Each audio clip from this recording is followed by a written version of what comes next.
అసలు మీకు ఎలాంటి తేడా ఉండదు కదా, నా సోదరి సంతానం బతికినా లేకపోయినా. మీరు చనిపోయిన తర్వాత పిండదానం చేసేవాడు జన్మించాడు కదా మహామహిమాన్విత.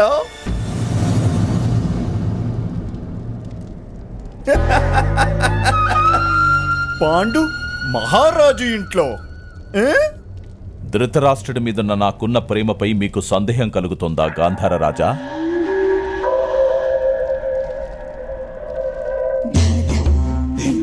కొంచెం కూడా లేదు మహామహిమాన్విత. ఎవరైతే బ్రహ్మచర్యం అనే ప్రతిజ్ఞ చేశారో వారి హృదయ భావనల మీద ఎలా సందేహపడగలను? కానీ ఇక్కడ ఈ సమయంలో ప్రేమ ఉండడం మాత్రమే సరిపోదు. ఉన్మాదం ఉన్మాదం చాలా అవసరం మహామహిమాన్విత. ఉన్మాదం ఉన్మాదం అంటే అర్థం తెలుసు కదా మీకు? వాళ్ళకి రాత్రికి పగలకి ఎలాంటి తేడా తెలియదు. వాళ్ళు సత్యం అసత్యం, సారం నిస్సారం, ఉచితం అనుచితం మర్చిపోతారు. వాళ్ళని అంటారు ఉన్మాదులని. అది ఈరోజు నాలో బలంగా ఉంది. అందువల్లే శకుని స్వయంగా మహర్షిని వెతుక్కుంటూ వెళ్తాడు. మహామహిమాన్విత.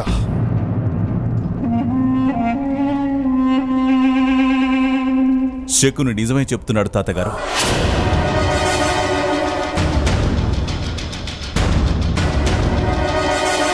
మీరెప్పటికీ ధర్మ మార్గంలోనే నడుస్తారు. కానీ ఈ సమయంలో ధర్మం కాదు, పరిణామమే ముఖ్యం కదా. తన సోదరి ప్రాణం, తన గౌరవం, ఇంకా గాంధారం స్వాతంత్ర్య రక్షణ కోసం శకుని పూర్తి ప్రయత్నం చేస్తాడు.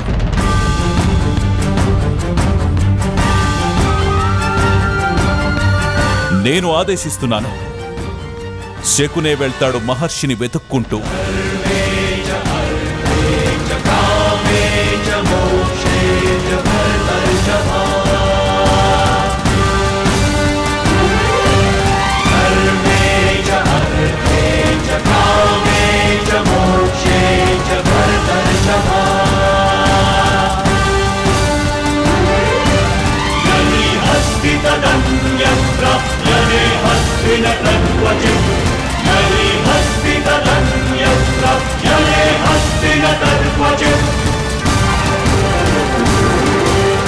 సైనికులారా, మీకంటే బలమైనటువంటి యోధులు మొత్తం సైన్యంలోనే లేరు. అందుకే నేను మిమ్మల్ని కార్యానికి నియుక్తుల్ని చేశాను.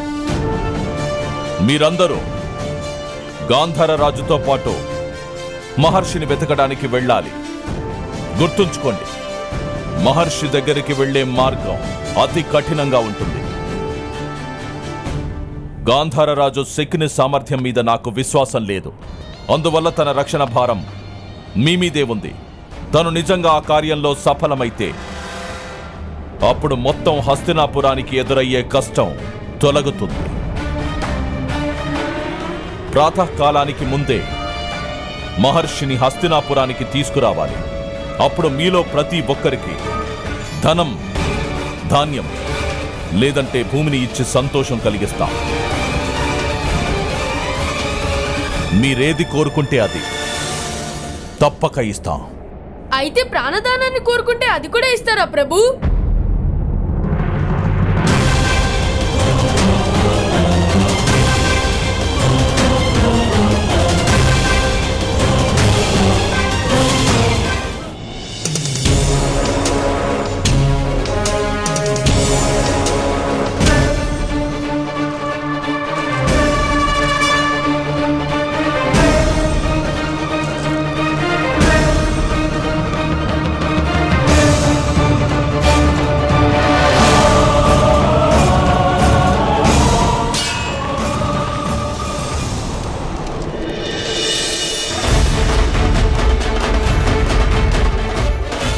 బాలక, నీకిక్కడికి రావడానికి అనుమతినెవరిచ్చారు? తండ్రి ప్రాణాలు రక్షించుకునే సమయం వచ్చినప్పుడు క్షణమైన ఆలస్యం చేయను నేను.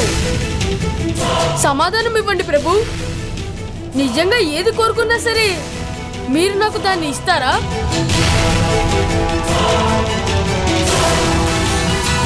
కానీ అది కేవలం సైనికులకే. ఒకవేళ నేను వాళ్ళకంటే ముందే తీసుకుని వస్తే?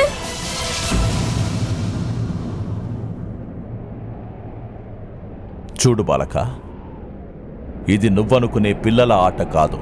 నాకు తెలుసు. ఇప్పుడు నాకు కూడా ఆటలాడే సమయం లేదు ప్రభు.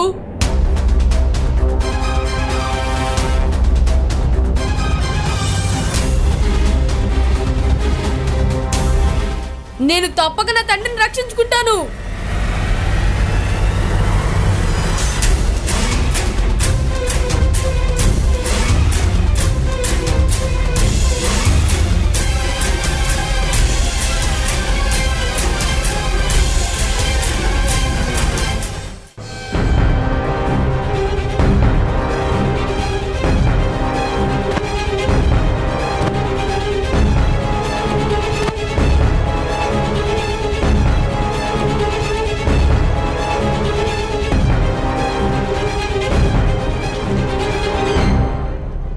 మా నాన్నగారు ఏం చెప్పారంటే వ్యాస మహర్షి గుహలో ప్రతి అడుగులోనూ మృత్యు సంకటం ఉంటుందంట.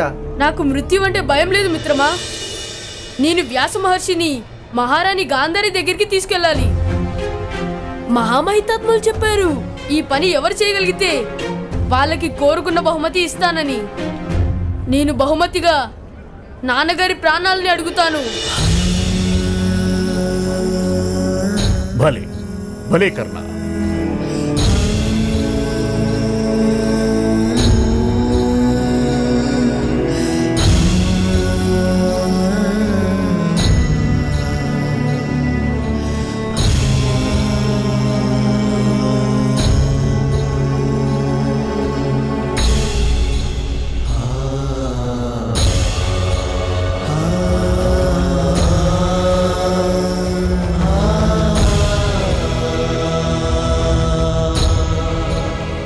అమ్మా, నన్ను ఆశీర్వదించు.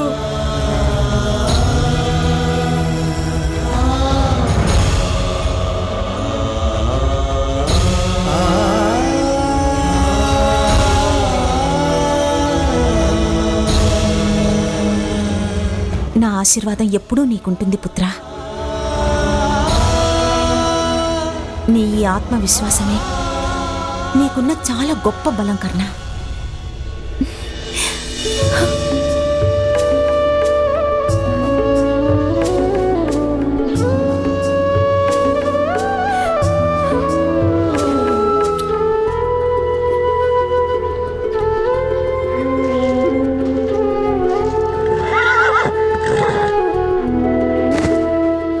కానీ సోదర్ కర్ణ, ఇంత తక్కువ సమయంలో నువ్వు వ్యాస మహర్షిని ఎక్కడని వెతుకుతావు?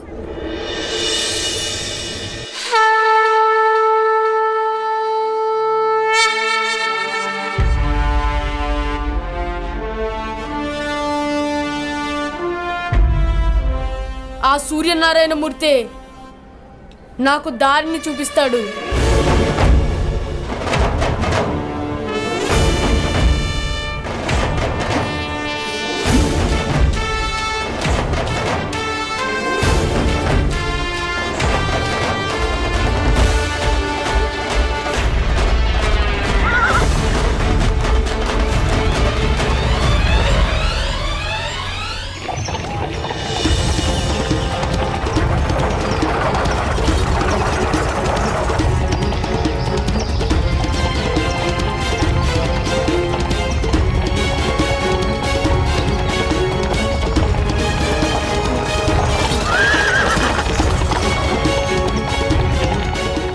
త్వరగా పోనివ్వు.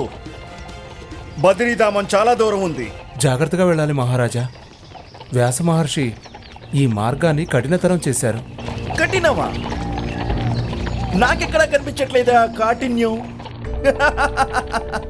ఇంత సులభమైన మార్గం రాజనగరిలో కూడా లేదు. కేవలం మాటల్లో ప్రచారం చేశారంతే. మాటల్లోనే. మహామహితాత్ముడు భీష్ముడే.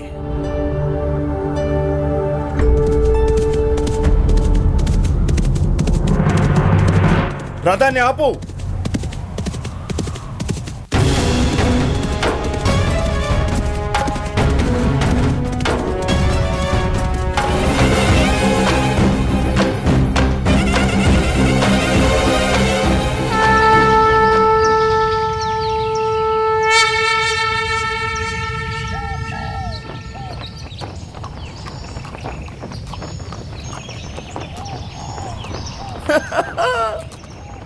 బాలక, నువ్విక్కడేం చేస్తున్నావు? అదే మీరు చేస్తున్న పని. నేను మహర్షిని హస్తినాపురానికి తీసుకెళ్తాను. నువ్వొక్కడివే చేసేస్తావా ఆ పని? నీకు తెలీదా ఈ మార్గం చాలా కష్టతరమని? మీకు తెలుసా ఈ మార్గం కష్టతరమని? ఆ, అయితే ఈ పని మీ వల్ల కానే కాదు. ఎవరికైతే కష్టం గురించి తెలీదు వాళ్ళే ఆ కష్టాన్ని దాటుకుని వెళ్ళిపోతారు. అలాగని మా పెద్దనాన్న చెప్పారు. చాలా మాటకారివి నువ్వు బాలక, కానీ ఇది పిల్లలాడే ఆట కాదు. మంచిది, ఎందుకంటే ఆటలాడుకోవడానికి నా దగ్గర సమయం లేదు పెద్దాయనా. ఎందుకంటే నేను మా నాన్నని రక్షించుకోవడానికి వ్యాస మహర్షిని మహారాణి గాంధారి దగ్గరికి తీసుకువెళ్ళాలి.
ఇదేం విచిత్రం?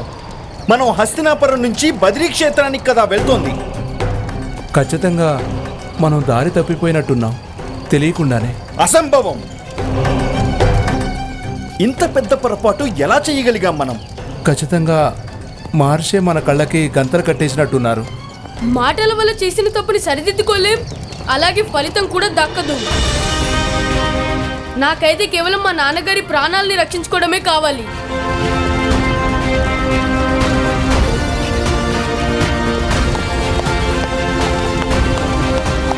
సైనికులారా, ఆ బాలకుడి వెనకాలే వెళ్ళండి. మీకేదైనా మార్గం దొరికితే ఆకాశంలో మండే బాణాన్ని వదిలి సంకేతం ఇవ్వండి. వెళ్ళండి. ఇక మన రథాన్ని ఆ మార్గం వైపు మళ్లించు.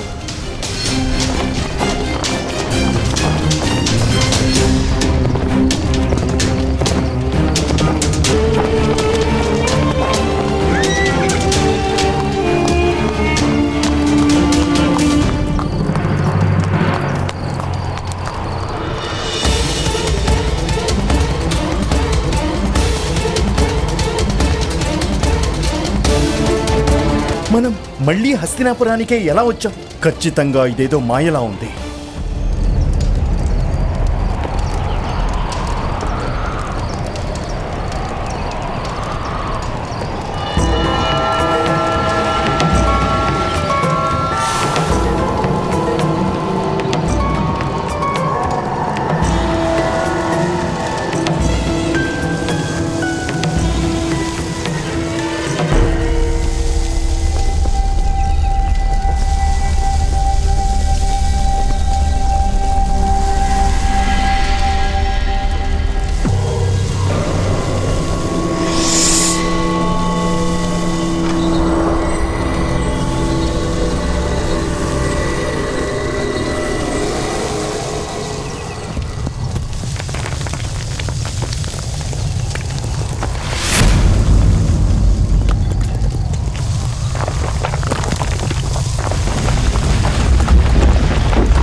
కానీ నువ్వు అసలు తనని ఎందుకు వెళ్ళనిచ్చావు రాధా?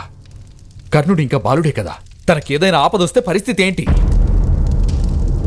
నాన్నగారు, మీరు బాధపడకండి.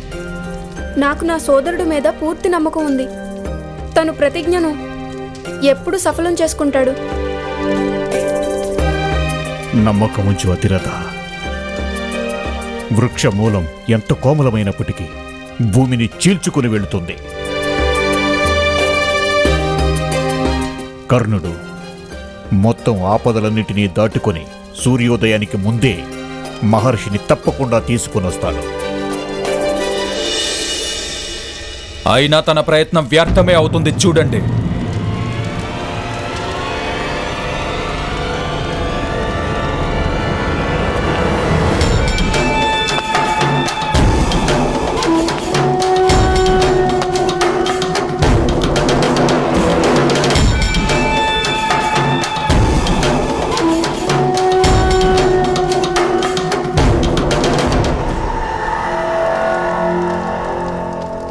న్యాయానికి ఎదురుచూపులుండొచ్చు, ప్రతీకారానికి ఎదురుచూపులుండవు. ఇవాళ సూర్యోదయానికి ముందే సూతుడు అతిరథుడు మరణించబోతున్నారు.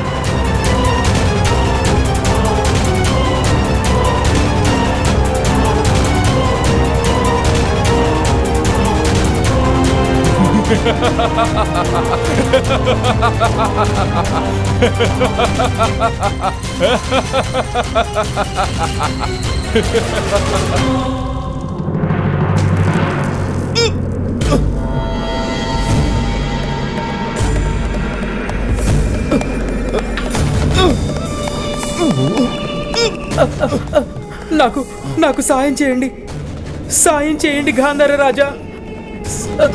సాయం చేయండి గాంధార రాజా.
నువ్వు నువ్వు నిజంగానే అద్భుతం బాలక, అద్భుతం. ఇదిగో ఇదిగో నా చెయ్యి పట్టుకో. మా పెద్దనాన్న చెప్పారు, పైనున్న వాళ్ళ చెయ్యి పట్టుకోకూడదు, కిందున్న వాళ్ళ చెయ్యిని. వాళ్ళ చెయ్యి ఎప్పుడు విడిచిపెట్టకూడదు.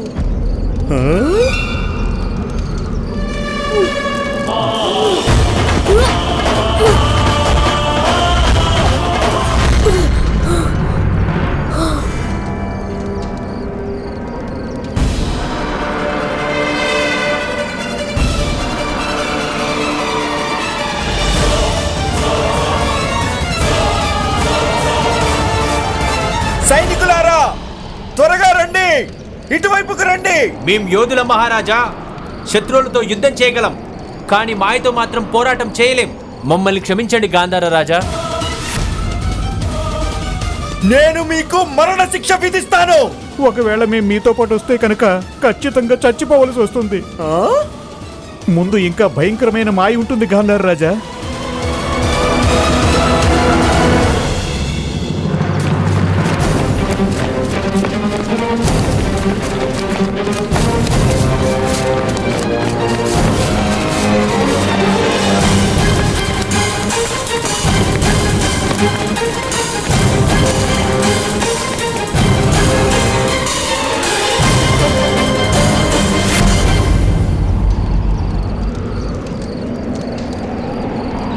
నేను ఈ దిశలో వెళ్తాను. అక్కడేదో పెద్ద బావి లాంటిది ఉంది బాలక. అందువల్ల మహర్షి ఖచ్చితంగా అక్కడే ఉంటారు.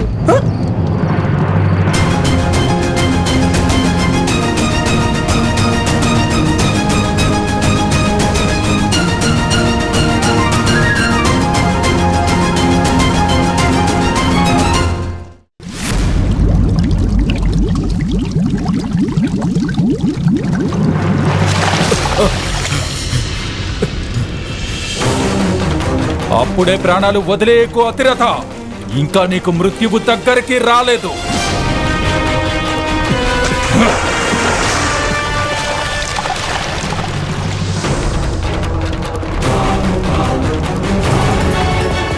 గొప్ప ప్రతాపవంతుడా నీ కొడుకు, దివ్యమైన వాడా.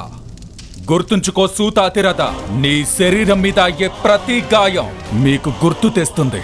ఈ గ్రామ రక్షకుడు మదంజయుడిని అవమానిస్తే ఎలాంటి ఫలితం కలుగుతుందో.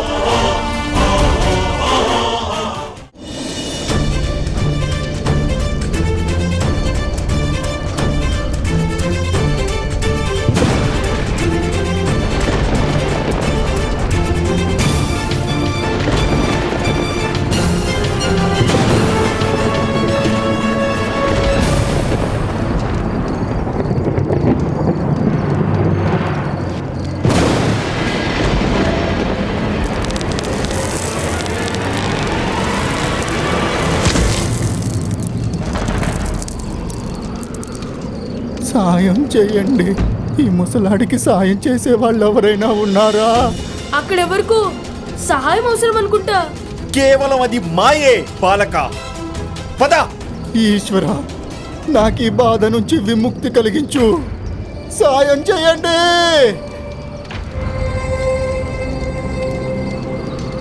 ఒకవేళ ఎవరికైనా నిజంగానే సాయం అవసరం ఉంటేనో? ఈ సమయంలో నా సోదరికి సాయం చేయడం చాలా అవసరం కదా బాలక. ఇప్పుడు నా దగ్గర సమయం లేదు ఎవరి యాచనకైనా సమాధానం చెప్పడానికైనా. పద.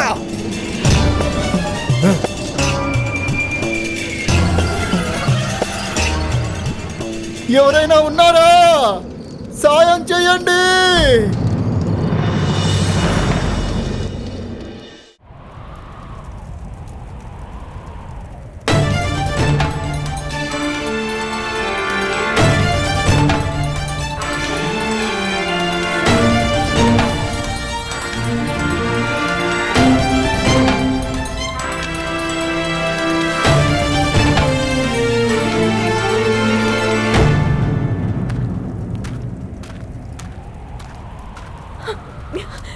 ప్రభు, ప్రభు, మహర్షి వచ్చేసారా ప్రభు?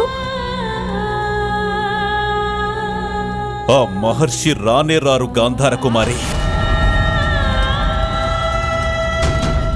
నీ మాతృత్వం అనేది సూర్యోదయం కావడానికి ముందే అస్తమించింది. అసంభవం! అలా జరగడానికి వీల్లేదు.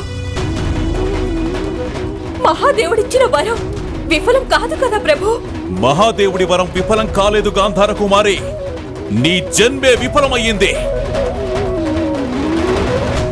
సింహం పాలు కేవలం బంగారు పాత్రలో మాత్రమే నిలుస్తాయి. వరాన్ని పొందగలిగే పాత్రత నీ వద్ద లేదు గాంధారే. అందువల్లే ఇప్పుడు హస్తినాపురానికి రాణిగా ఉండే యోగ్యత నీ వద్ద లేదు గాంధారే.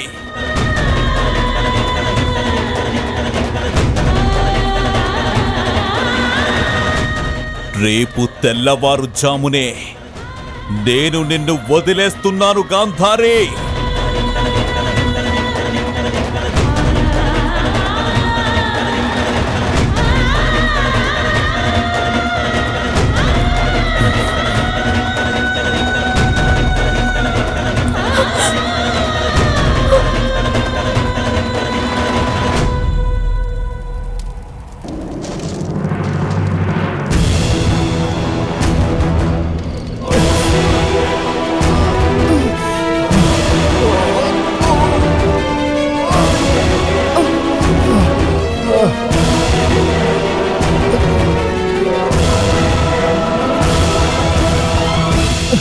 బాలక, నాయనా, నాకు సహాయం చెయ్యి.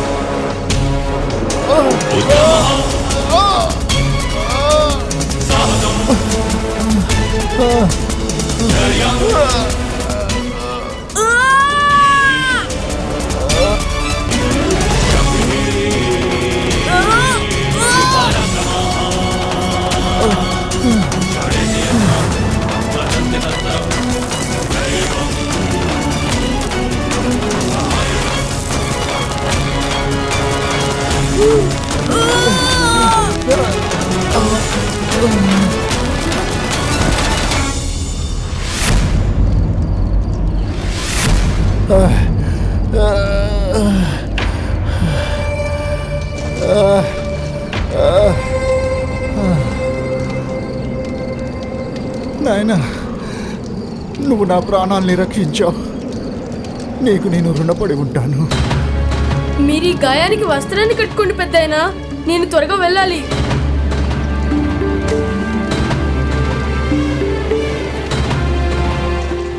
బాలక,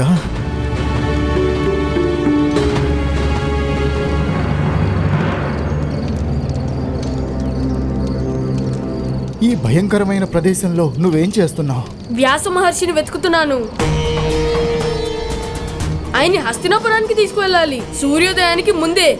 కానీ ఆ మహర్షి తన తపస్సుని భగ్నం చేసుకోరు. తప్పకుండా చేస్తారు. మా నాన్న ప్రాణాలు సంకటంలో ఉన్నాయి. ఒకవేళ అవసరం పడితే నేను ఆయన్ని తల మీద పెట్టుకుని తీసుకెళ్తాను.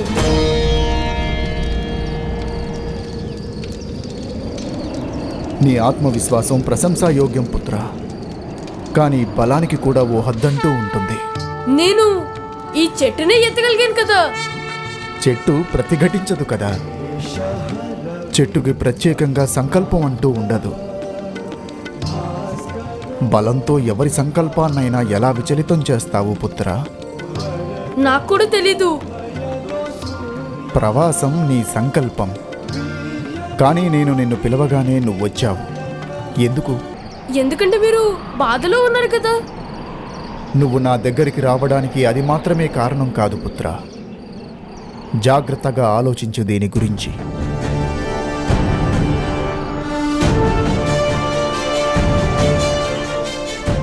ఇంక నువ్వు వెళ్ళు నాయనా. యశస్వి భవ.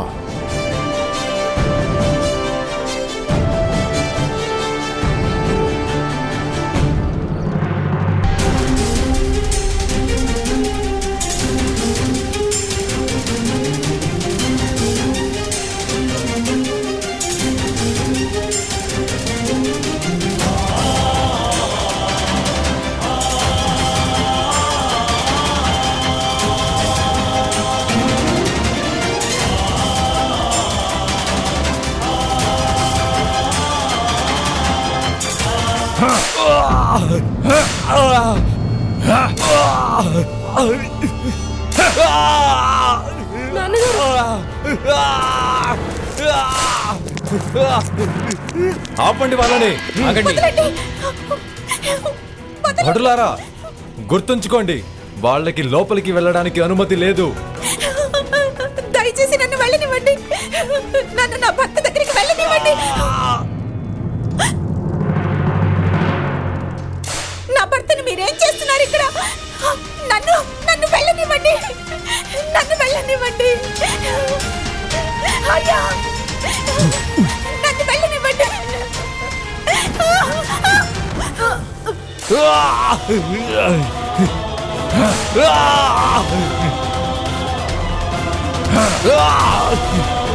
సోదరు కర్ణ, త్వరగా వచ్చాయి. నాన్నగారిని నువ్వే రక్షించాలి. కర్ణ, ఇప్పుడు నువ్వే మాకున్న ఏకైక ఆధారం.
నీ కొడుకు ఏ విధంగా నా హృదయాన్ని మండించాడో సరిగ్గా ఆ విధంగానే ఈ ఉప్పు నీ గాయాల్ని మండిస్తుంది.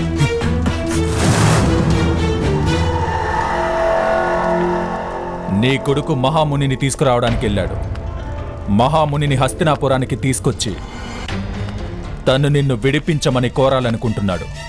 తను మూర్ఖుడు. మహారాజు నిన్ను విడిపించకముందే, అంతకు ముందే నువ్వు మృత్యువు పొడిని చేరుకుంటావు. తనకు వెంటనే శిరచ్ఛేదనం చేయొచ్చు కదా మహాశయ. అలా చెయ్యలేం కదా. సంప్రదాయం ప్రకారం శిరచ్ఛేదనం ప్రాతకాలంలోనే చెయ్యాలి. పైగా ఇతని బాధని చూస్తుంటే నాకు ఆనందం కలుగుతుంది. దాన్ని వద్దనుకుని వెంటనే ఇతన్ని చంపేయడం వల్ల ఏంటి ప్రయోజనం? దెబ్బలు తిని తిని ఇతను చచ్చిపోతాడు. నువ్వు తెల్లారేదాకా ఎదురు చూడకు మదంజయ్య. అలాగైతే నీ ఆశ ఎప్పటికీ నెరవేరకపోవచ్చు. నా పుత్రుడు తప్పకుండా విజయం సాధించి తీరుతాడు. ఈ ప్రపంచంలో ఏ మాయా శక్తి అయినా సరే తన మార్గానికి ఆటంకం కలిగించలేదు.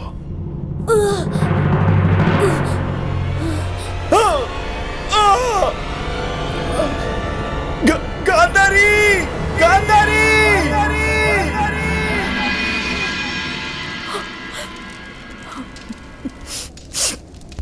నువ్వే కనుక జీవించి ఉండకపోతే అప్పుడు నా జీవితానికి ఎలాంటి అర్థమూ లేదు. ఎలాంటి అర్థమూ లేదు. మీ నాన్నగారు మనల్ని విడిచిపెట్టేస్తారు. దానికి ముందే మనం ఈ ప్రపంచాన్ని విడిచిపెట్టేద్దాం. పద కుమారా, ఆ గంగమ్మ తల్లి పాపాలన్నిటినీ పరిహరించేస్తుంది.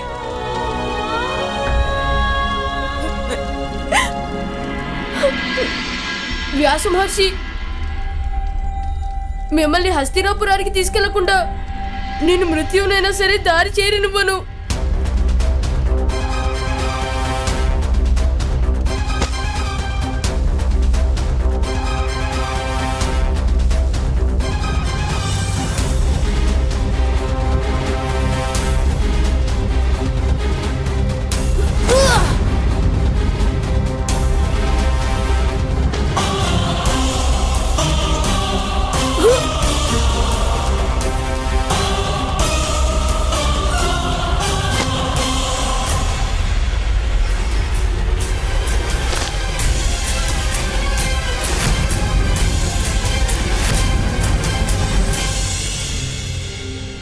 ఇదే నా సంకల్పం మహర్షి. నేను మిమ్మల్ని మహారాణి గాంధారి దగ్గరికి తీసుకువెళ్ళి తీరుతాను.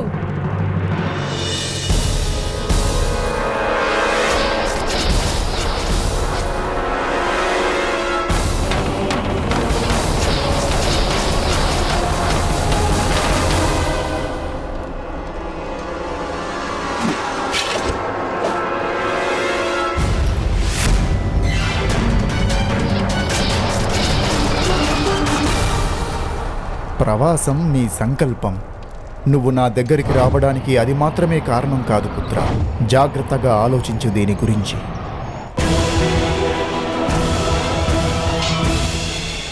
నా సంకల్పాన్ని మీ అభ్యర్థన భగ్నం చేసింది.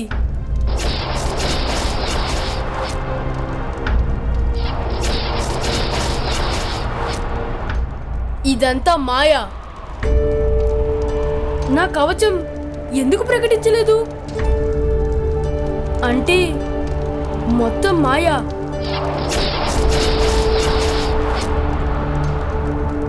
ఇది వ్యాస మహర్షి సంకల్పమా? ఆయన తన తపస్సుని భగ్నం కానివ్వరు. ఆయన సంకల్పం కేవలం నా భక్తి వల్లనే భగ్నం అవుతుంది, నా అభ్యర్థన వల్లనే భగ్నం అవుతుంది.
వ్యాస మహర్షి,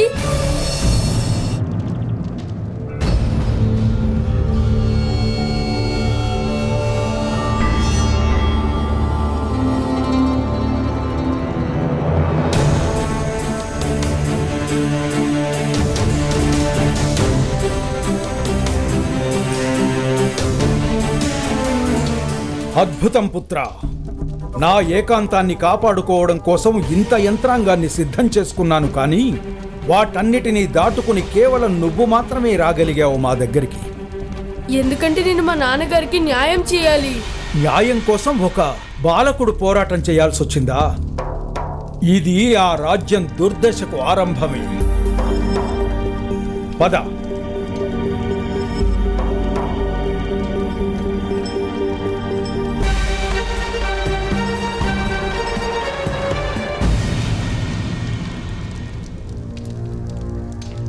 కాని పుత్ర, మరి నువ్వు సూర్యోదయానికి పూర్వమే మహారాణి గాంధారి దగ్గరకు నన్ను తీసుకువెళ్ళగలవా?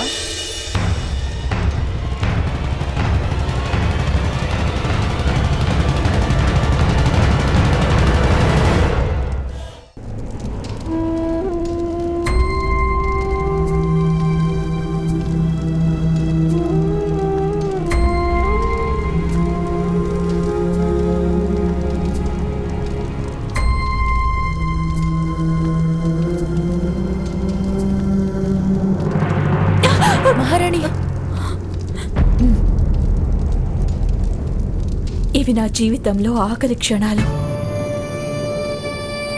నన్ను ఒంటరిగానే వెళ్ళనివ్వు.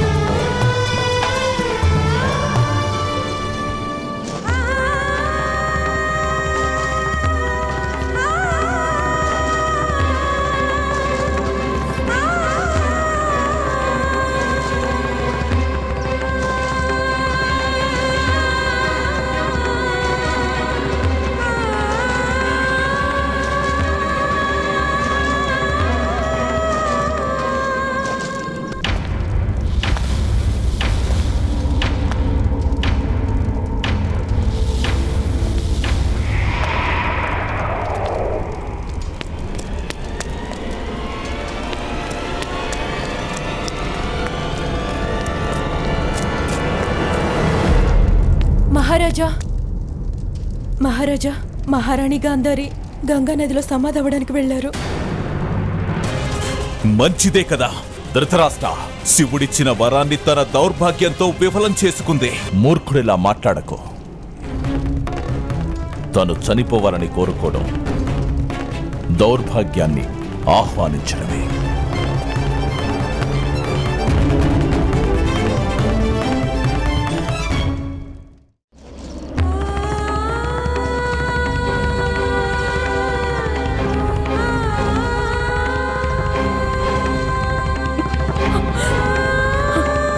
మహాదేవా, దయతో మీరు నా తపస్సుని స్వీకరించండి, లేదంటే నా బలిదానాన్నైనా స్వీకరించండి. హర హర మహాదేవ, హర మహాదేవ, హర హర మహాదేవ.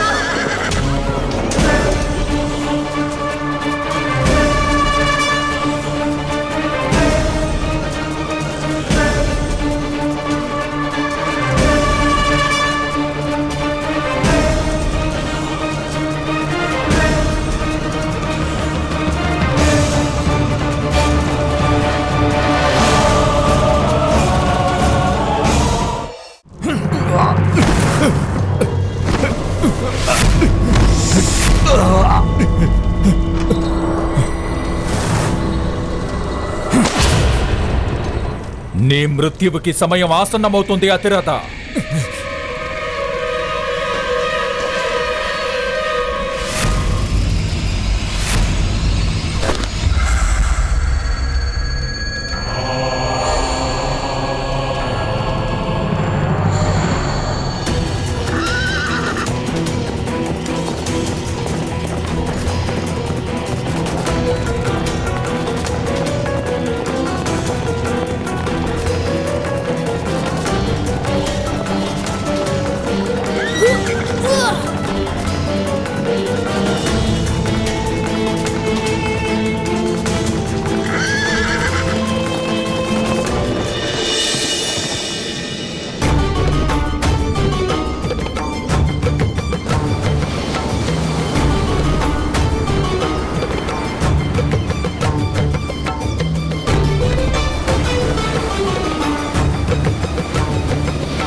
నాయనా కర్ణ, రథాన్ని వెంటనే గంగామాత దగ్గరికి తీసుకువెళ్ళు.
ఏంటి గాంధారి, ఈశ్వరుడి మీద ఆ మాత్రం నమ్మకం లేదా?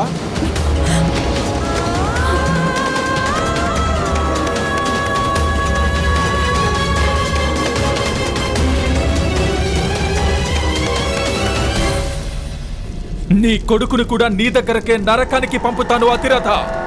వ్యాస మహర్షిని తీసుకొని కర్ణుడు వచ్చేశాడు మహాశయ.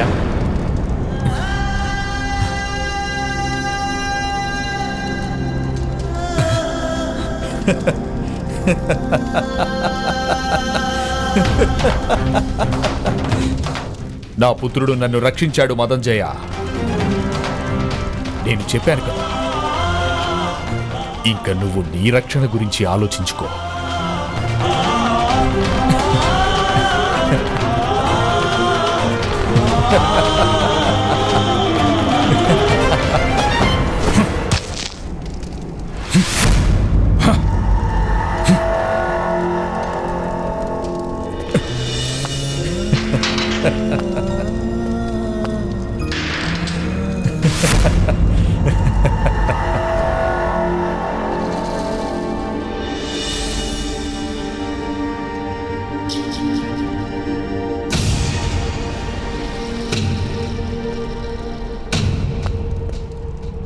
అమ్మా! కర్ణ,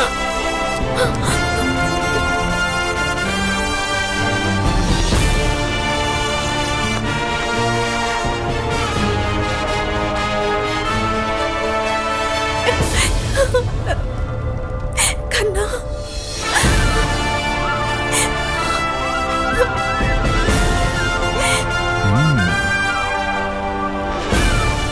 నేను చెప్పాను కదా రాధా, నీ కుమారుడు దివ్యమైన వాడని. పుత్ర కన్నా, నువ్వు నిజంగానే దివ్యమైన వాడివి. ఈరోజు నువ్వు నీ తల్లికి చాలా గొప్ప ఉపకారం చేశావు.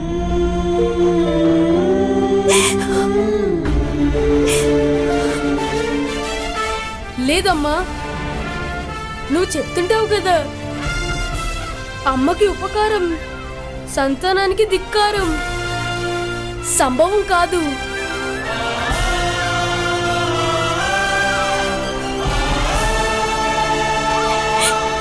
నువ్వా?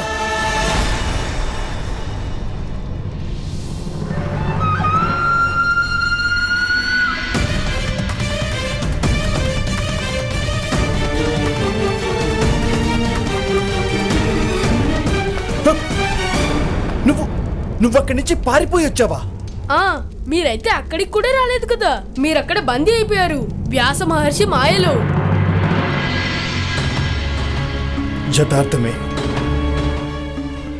యథార్థమే చెప్తున్నావు బాలక.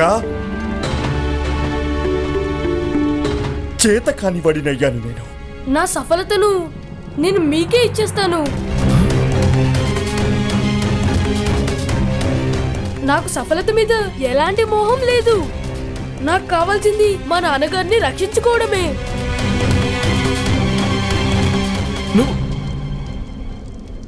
ఏంటి నీ సఫలత?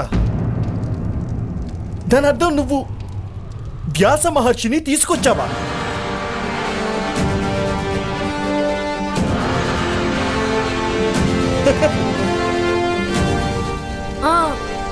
అక్కడ కూర్చున్నారు మహారాజుతో మహారాణితో పాటు.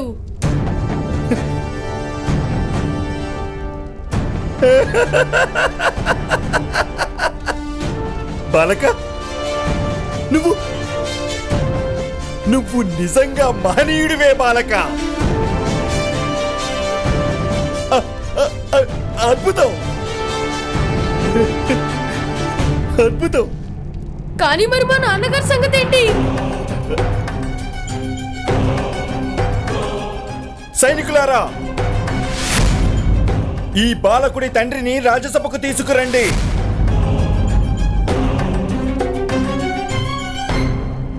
బాలక, వ్యాస మహర్షిని ఇక్కడికి తీసుకొచ్చినందుకు తప్పకుండా నీకు పురస్కారం లభిస్తుంది.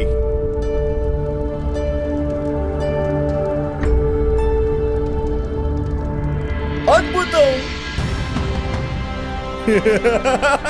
అద్భుతం.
అభినందనలు అతిరథ, అభినందనలు.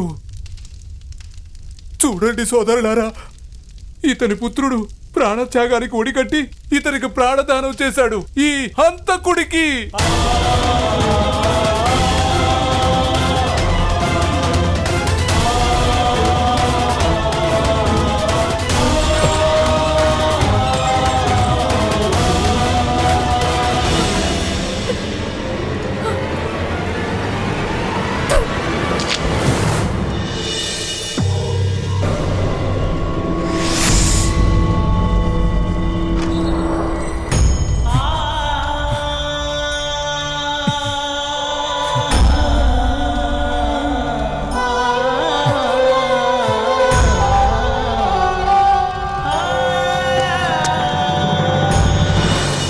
జీవన ధనం అర్థం లేనిది. నీకు అపరాధ విముక్తి లేదు.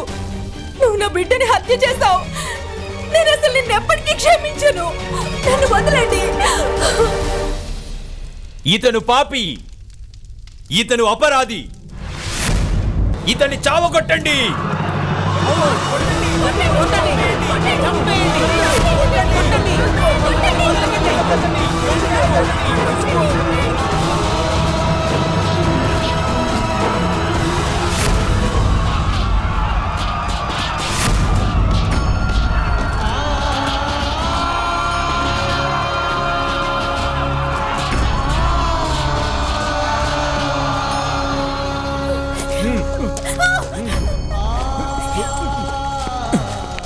ఇలాంటి వ్యక్తి ఈ సమాజంలో ఉండటానికి వీల్లేదు.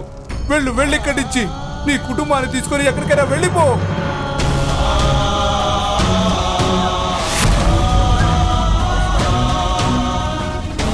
ఫలాలు సైతం వృక్షాల నుంచి తమంతట తామే పడిపోతాయి. నువ్వు కూడా ఈ కళంకాన్ని వెంట తీసుకొని మరణాన్ని ఆశ్రయించు. వెళ్ళు, వెళ్ళు.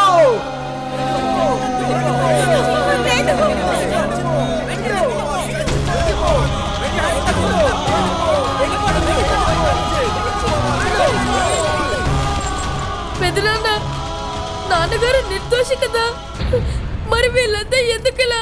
ఎందుకంటే నిర్దోషిత్వాన్ని నిరూపించుకోవాల్సి ఉంటుంది నాయనా కర్ణ. పోగొట్టుకున్న పరువు, అలాగే తెగిపడిన తల మళ్ళీ వెనక్కి రావు పుత్ర.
నీకు మేలు జరగాలి.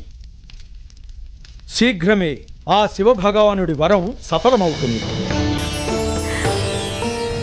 నూరుగురు పుత్రుల అల్లరితో నీ ఈ భవనం కళకళలాడుతుంది. నేను 101 ఘటాల్లో 101 ప్రాణాలను స్థాపించాను. 101? నీకు ఒక పుత్రికను కొనాలన్న కోరిక ఉంది కదా గాంధారి. మహాదేవుడు నీకు 100 పుత్రులతో పాటుగా ఓ కన్యని కూడా ప్రసాదించాడు. ఈ ఘటాల్లో ఉన్న ఔషధులు తైలంతో పాటు 100 ప్రాణాలు ఆకారాన్ని పొందుతున్నాయి. సమయానుసారం ఒక్కొక్కరుగా అందరూ జన్మిస్తారు.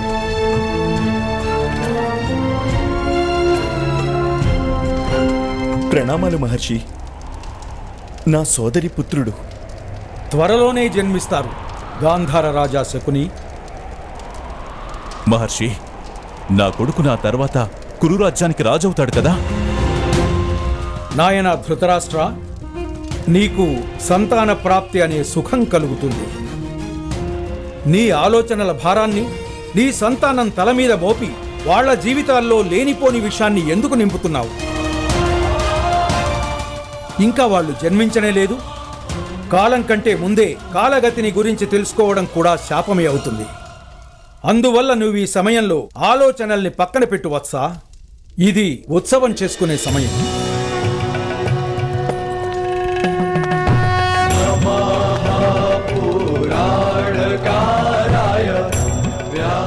మీరు నా సంతానానికి ప్రాణాన్ని ప్రసాదించి నా భక్తికి జీవనదానం చేశారు. మీ యొక్క కృపా ఈ రుణాన్ని నేను అసలు ఎప్పటికీ తీర్చుకోలేను స్వామి. కృప అలాగే రుణము. నిజంగా కృప యొక్క రుణం తీరితే అప్పుడు మనుషులు ఈశ్వరుడి కృప కింద నలిగిపోయి మరణించి ఉండాల్సింది. రుణం ఉపకారం వల్లే తీరుతుంది, కృప వల్ల కాదు. నీ తల మీద ఏదైనా రుణం ఉండి ఉంటే అది ఆ బాలకుడిదే. నన్ను ఇక్కడి దాకా తీసుకొచ్చాడు కదా.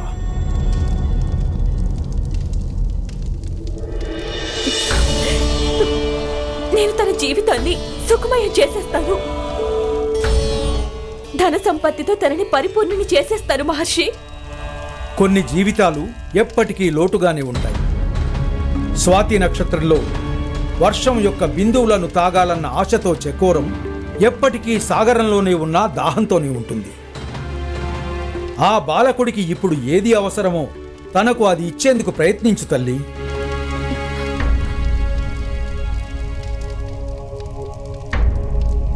సైనిక, ఆ బాలకుడితో పాటు అతని తండ్రిని రాజసభలో ప్రవేశపెట్టండి. ఆజ్ఞ మహారాజా.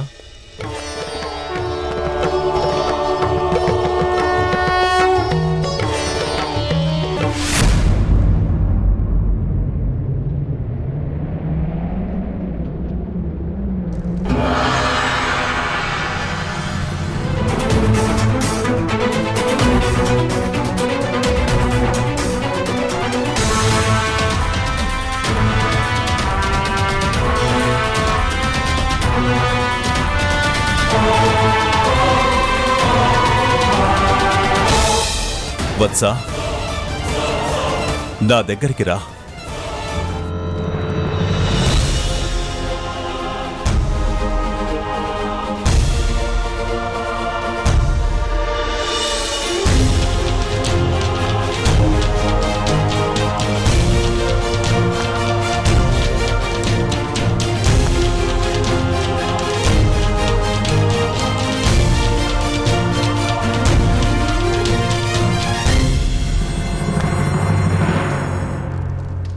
ఇవాళ నువ్వు హస్తినాపురం సామ్రాట్టుకే ఉపకారం చేసినావు. చెప్పు, నీకు ఎలాంటి పురస్కారం కావాలనుకుంటున్నావు?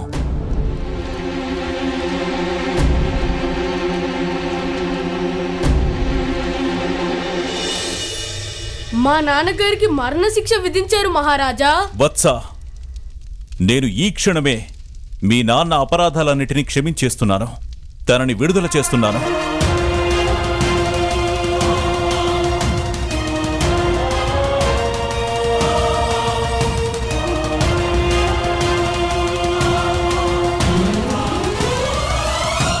నేను మా నాన్నగారి విడుదలని కోరి రాలేదు మహారాజా.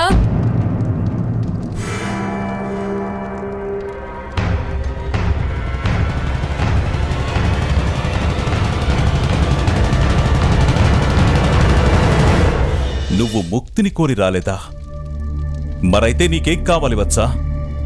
ఏం కోరుకోవాలని ఆశపడుతున్నావు నీవు? మా నాన్నగారికి మరణ శిక్ష విధించండి మహారాజా.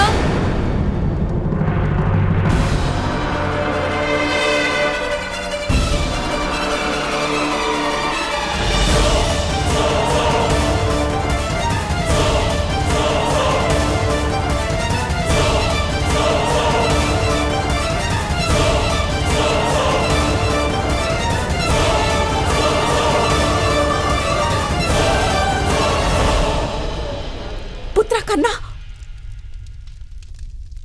నువ్వేం మాట్లాడుతున్నావు?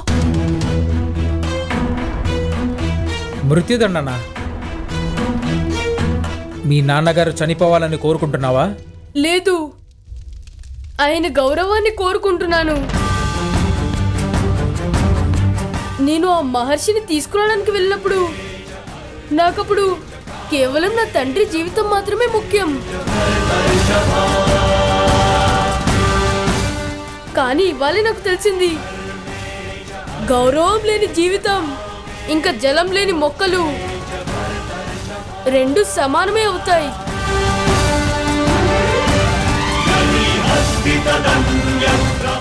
ఇప్పుడు ఎప్పుడు ఎండిపోతాయి. ఆ ఆరోపణ కారణంగా ఆయన గౌరవం పోయింది. అయితే గౌరవంగా జీవించేందుకు అనుమతి ఇవ్వండి, లేదంటే మరణ శిక్ష విధించండి.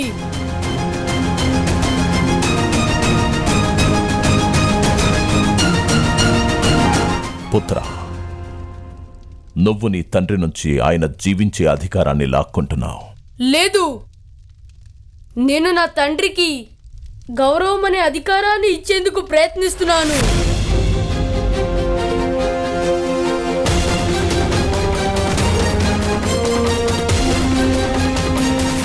మరి నువ్వు నీ తండ్రిని అడిగావా తను మృత్యువుకే సిద్ధమేనని?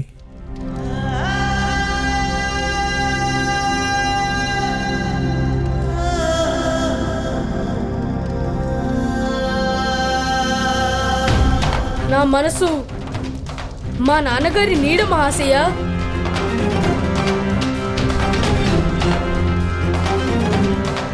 నేను నా మనసుని ప్రశ్నించుకుంటున్నాను. అప్పుడు దానికి సమాధానం మా నాన్నగారే ఇస్తారు.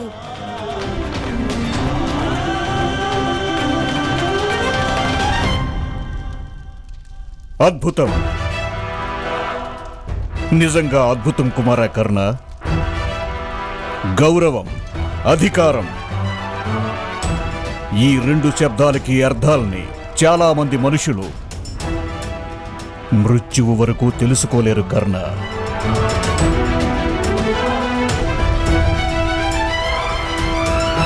ఏమనుకుంటున్నావు బాలక? మా నాన్నగారు ఆ బుగ్గత గ్రామ బావిలో విషం వేయలేదు.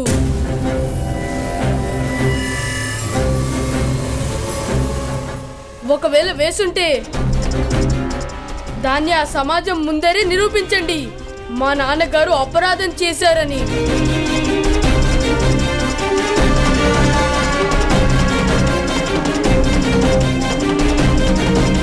లేదంటే మీరు ఒప్పుకోవాల్సిందే, మా నాన్నగారికి గౌరవంగా బతికే అధికారం ఉందని. అపరాధ నిర్ణయం సాక్ష్యాల మీద ఆధారపడి ఉంటుంది.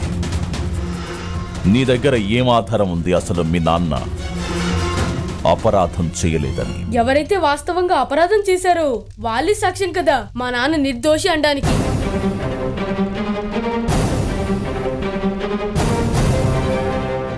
ఆ వ్యక్తి ఎక్కడున్నాడు? అతన్ని ఈ సభలో ప్రవేశపెట్టు. నీ దగ్గర ఏం ఆధారం ఉంది అసలు మీ నాన్న అపరాధం చేయలేదని? ఎవరైతే వాస్తవంగా అపరాధం చేశారో వాళ్ళే సాక్ష్యం కదా మా నాన్న నిర్దోషి అనడానికి.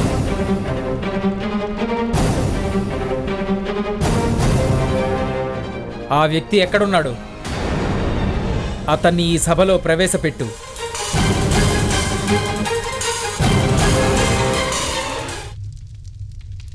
నాకు తెలీదు తనెవరో.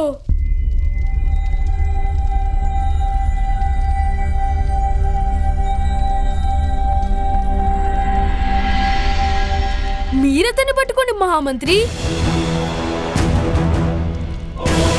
మా పెద్దనాన్న చెప్పారు, అపరాధుల్ని పట్టుకుని వాళ్ళని దండించడం రాజుగారి కర్తవ్యం అవుతుందని.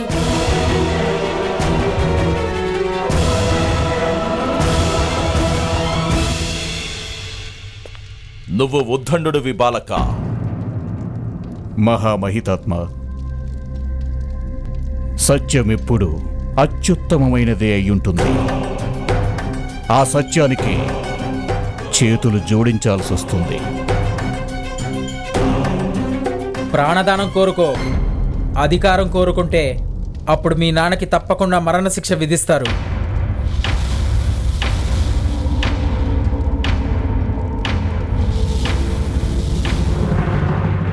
మా నాన్న నాకు శిక్షణ ఇచ్చారు.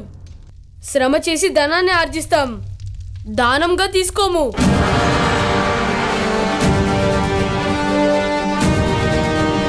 పైగా ఆయన ప్రాణాల్ని దానంగా ఏ విధంగా కోరుకోగలను నేను?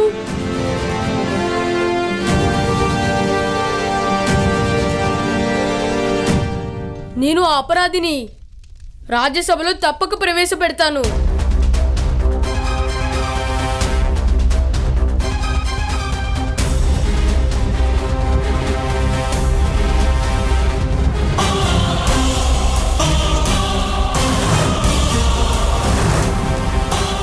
ఒకవేళ చేయలేకపోతే తను మరణశిక్ష తప్పించుకోలేడు. తర్వాత దయతలచడం కుదరదు. అపరాధం నిరూపితం కానే కాదు మహాశయ, నాకు మా నాన్నగారి మీద పూర్తి విశ్వాసం ఉంది.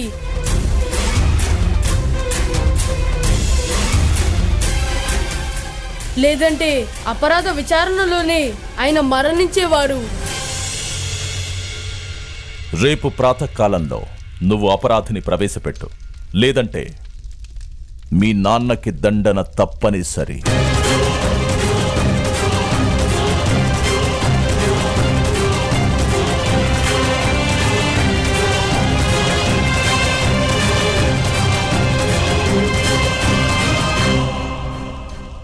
ఇంకా సమయం ఉంది. దానం కోరుకో, అధికారం కాదు. మా పెద్దనాన్న చెప్తారు, అధికారం అయితే ఈశ్వరుడు ఇస్తాడు, మనుషులు కేవలం దాన్ని స్వీకరిస్తారు.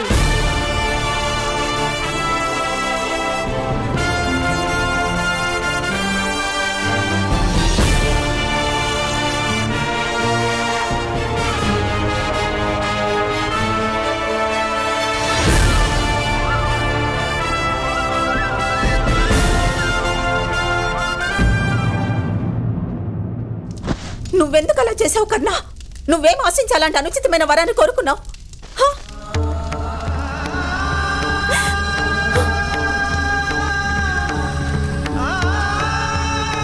నాన్నగారి కళ్ళు ఎప్పుడు ఆకాశాన్ని చూస్తూ ఉండేవి. ఆ కళ్ళు నేలకి వాలడమా? నేను దాన్ని చూడలేనమ్మా. గ్రామస్తుల శాపనార్థాలతో అప్పుడు నాన్నగారి మనసు మండిపోతుంటే అప్పుడు నాకెలా అనిపించిందంటే మొత్తం సృష్టి అంతా కాలిపోతున్నట్లయింది. అందుకని నువ్వు మీ నాన్నగారి కోసం మరణశిక్ష కోరుకుంటావా?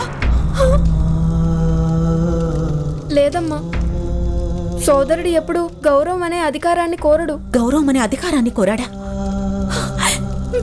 మీరిద్దరూ మూర్ఖులే శోణ. ఆ గౌరవం కోసం జీవితాంతం పోరాడగలమా? న్యాయం అడగడానికి వెళ్తున్నారు, అది కూడా ఎవరిని? వాళ్ళ న్యాయం అడగడానికి వెళ్ళావా? విషంతో నిండిన నాగుపాముని ఎవరైనా కౌగలించుకోవాలని కోరుకుంటారా? కర్ణ, నువ్వు చేసిన ఈ పనికి జీవించి ఉండగానే మీ నాన్నగారిని నిట్ట నిలువున దహనం చేశావు.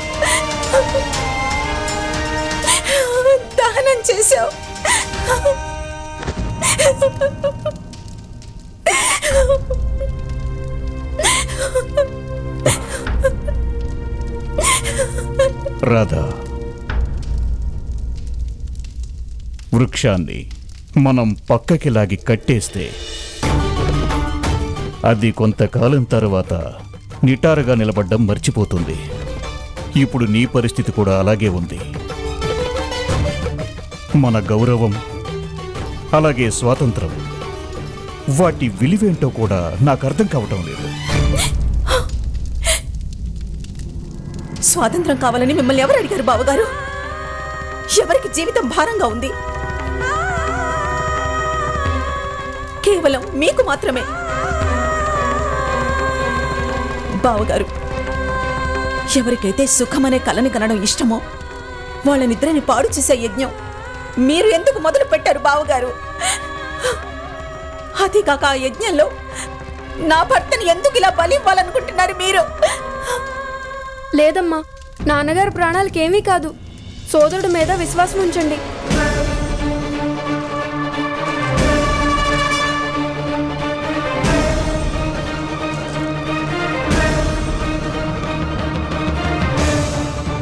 నేను మాటిస్తున్నానమ్మా మీకు, నేను నాన్నగారిని విడుదల చేయించే తీరుతాను. పైగా ఖచ్చితంగా మనకి అన్యాయం చేసిన వాళ్ళని వదిలిపెట్టే ప్రసక్తే లేదు.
ఉన్నట్టుండి వాతావరణం ఎందుకు ఇలా మారిపోయింది? దాసి, అసలు ఇక్కడేం జరుగుతోంది? ఎందుకు ఇలా చీకటి ఆవరించింది? గాలి వల్ల దీపాలు దివిటీలు రెండూ ఆరిపోయాయి. నేను మళ్ళీ వెలిగిస్తాను.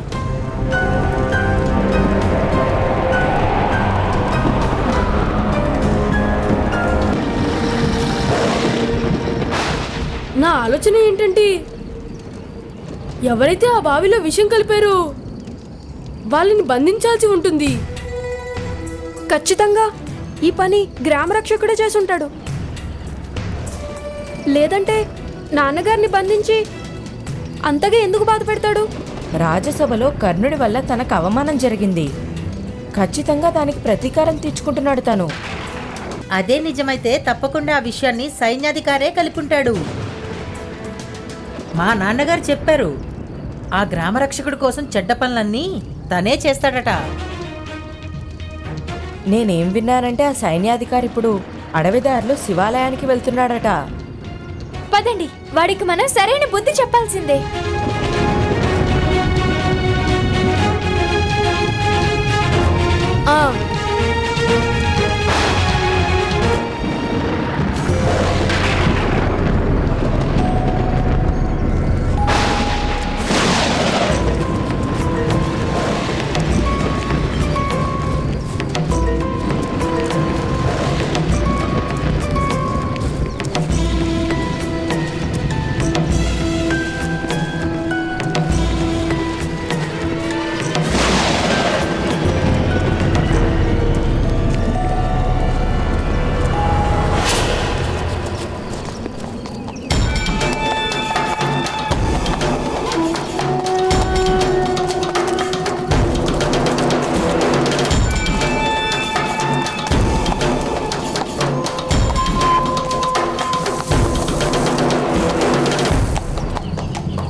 తోడేళ్ళు.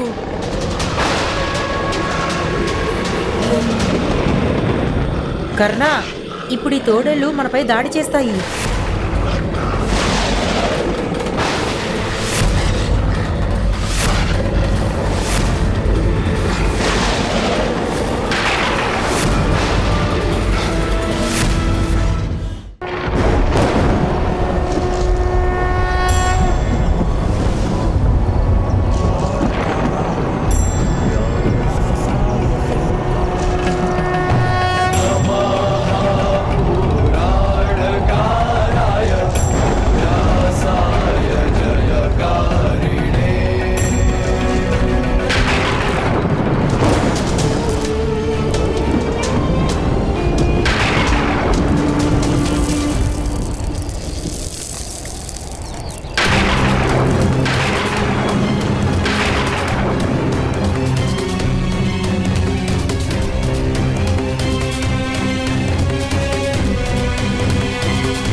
నేను నీకేమి కానిపని పుత్ర, నువ్వు జన్మించి తీరుతావు.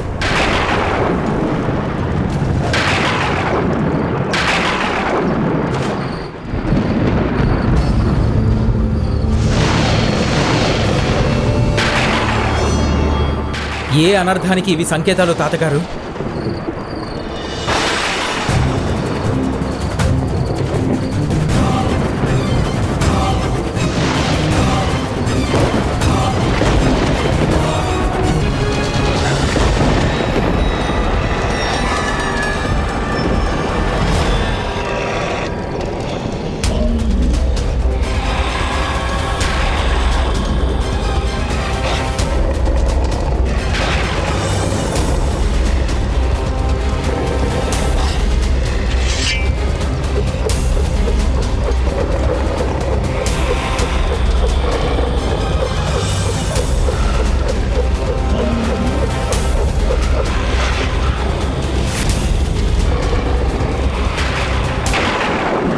దాసి, గాలి ఎందుకింత వేగంగా వీస్తోంది?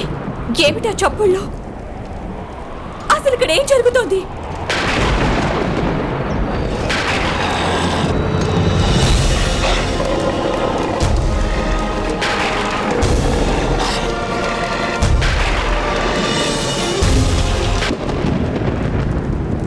ఎందుకు ఇలా జరుగుతోంది తాతగారు? పుత్ర సుఖం త్వరలోనే కలుగుతుంది. కానీ పుత్రుడి వల్ల సుఖం కలుగుతుందో లేదో అది అనుమానం.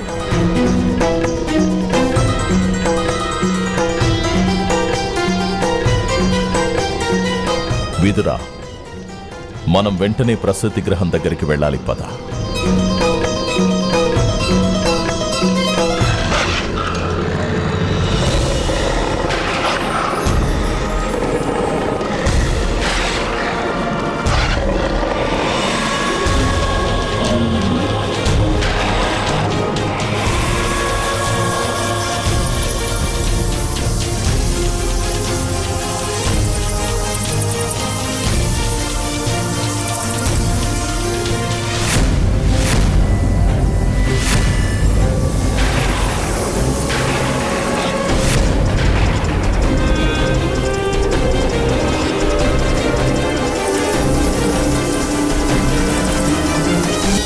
తోడేళ్ళు దాడి చేయలేదేంటి?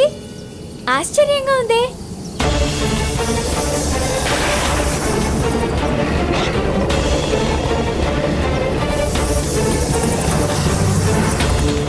ఈ ప్రాణులన్నీ కూడా రాజభవనం వైపుగా వెళ్తున్నాయి. మా అమ్మ చెప్పింది, ఏదైనా అమంగళం జరగబోయే ముందు దాని సూచన ముందుగానే ప్రాణులకు తెలిసిపోతుందట. అలాంటి ఘటన ఏం జరగబోతుంది రాజభవనంలో?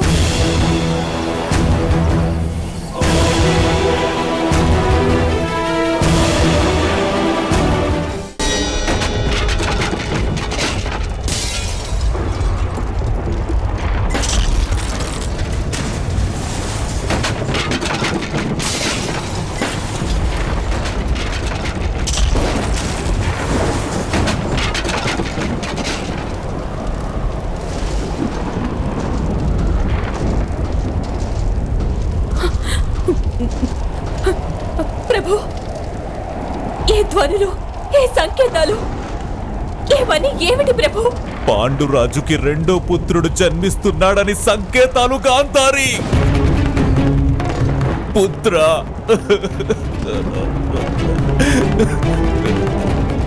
ఇంకా నువ్వు ఎందుకు జన్మించడం లేదు? శాస్త్రాలు చెబుతున్నాయి కదా, ఎప్పుడైనా గొప్ప శత్రువు జన్మిస్తే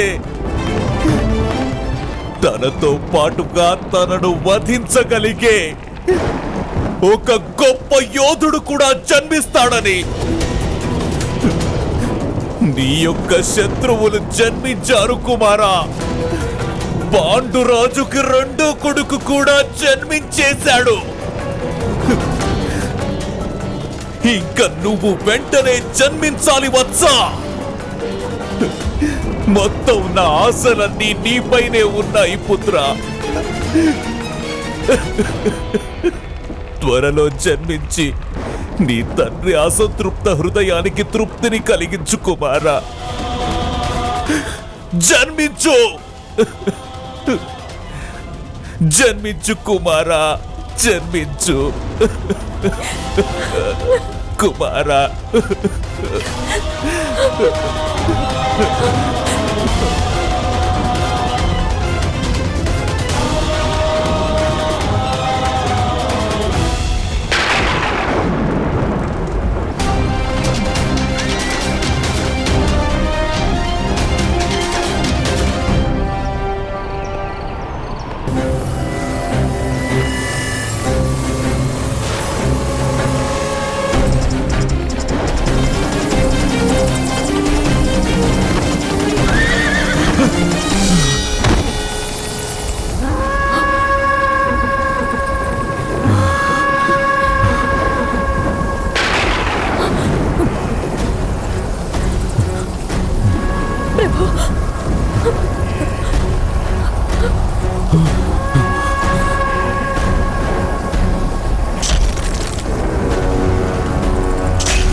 కుమారా,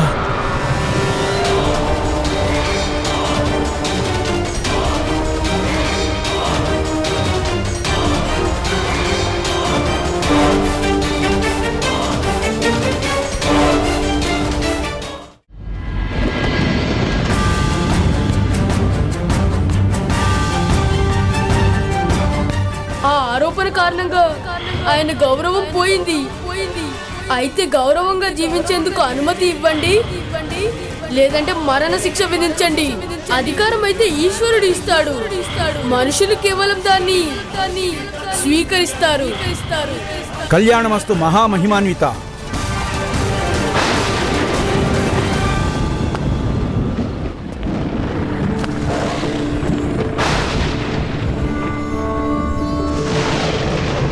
ప్రణామాలు మహర్షి. కళ్యాణమస్తు. మీరెందుకని చింతాగ్రస్తులై ఉన్నారు? మనిషి జీవితాన్ని సరళం చేయడానికి నిర్మించబడిన వ్యవస్థల గురించి. అవి దెబ్బతింటాయని భయం. దానికి మొదటి సూచనను నేను రాజ్యసభలో చూశాను. ఇవాళ ఓ బాలకుడు నిండు సభలో ఏం చెప్పి వెళ్ళాడంటే తనకి అన్యాయం జరిగిందన్నాడు. ఒకవేళ అదే గనుక నిజమైతే అప్పుడు ఈ వ్యవస్థ అసంబద్ధం కదా. క్షత్రియుల వ్యవహారం అనుచితం. రాజు మీద ప్రజల విశ్వాసం సన్నగిల్లుతుంది. రక్షకుడిని ప్రజలు సందేహించడం మొదలవుతుంది. ప్రజల్లో అసంతృప్తి కలిగితే దానివల్ల విప్లవం పుట్టుకొస్తుంది. ప్రతి ఒక్క మనిషికి ఆయుధాన్ని ధరించే అధికారం ఇవ్వలేం కదా. అంకుశం చివరనే అధికారం నడుస్తుంది. ఆ అధికారం వల్లనే న్యాయం. యథార్థం చెబుతున్నారు మీరు. కానీ ఆయుధాలను ధరించేవాళ్ళు తమ బుద్ధిని, వివేకాన్ని, అలాగే జ్ఞానాన్ని కూడా త్యజిస్తున్నారు. ఇది కూడా సత్యమే కదా. దానర్థం ఓ ఉత్తమమైన వ్యవస్థ పీడనకు కారణంగా మారిపోతోంది. ఒక్క విషయం గుర్తుంచుకోవాలి మహామహిమాన్విత.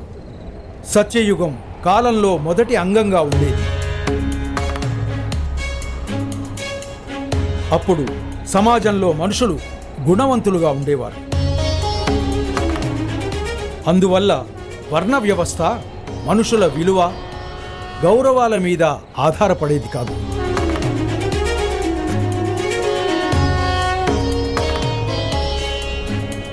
కానీ కాలంతో పాటు దుర్గుణాలు పెరిగిపోతాయి. త్రేతాయుగంలో జ్ఞానం సమాజంలో చిన్నపాటి భాగంగా మారింది. ద్వాపరంలో సామర్థ్యం ఆ విధంగా క్షత్రియులకే పరిమితమైపోయింది.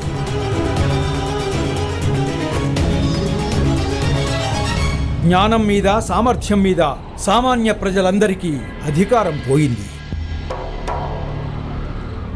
ఆ కారణం వల్లే రాబోయే కలియుగంలో అదే వ్యవస్థ అణచివేతకు, అలాగే పీడనకు కారణమైంది.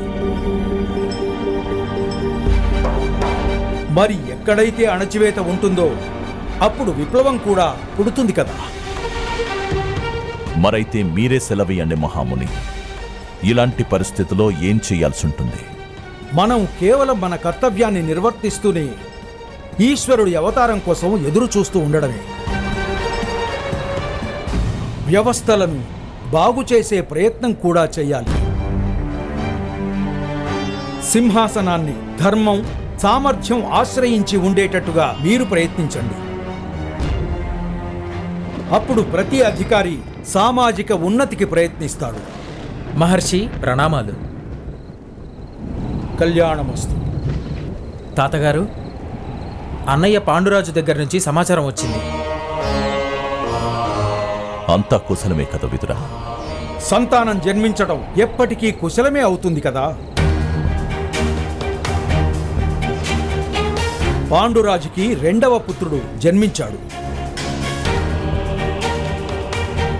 భీముడు. మహర్షి, ధృతరాష్ట్రుడికి పుత్ర సౌఖ్యం ఎప్పుడు కలుగుతుంది?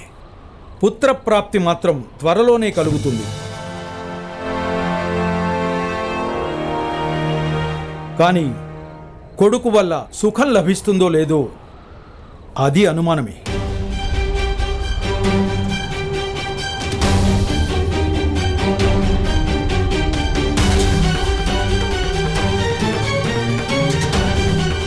కళ్యాణమస్తు.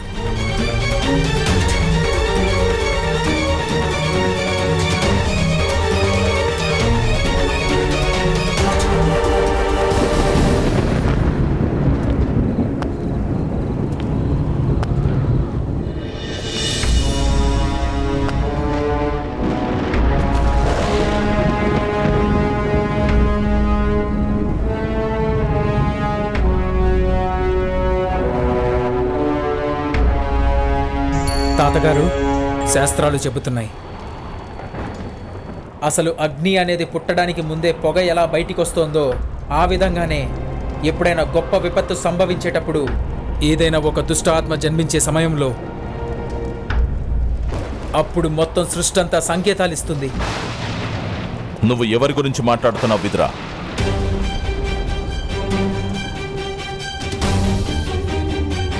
చెబుతుంటే నా హృదయం ముక్కలైపోతుంది తాతగారు.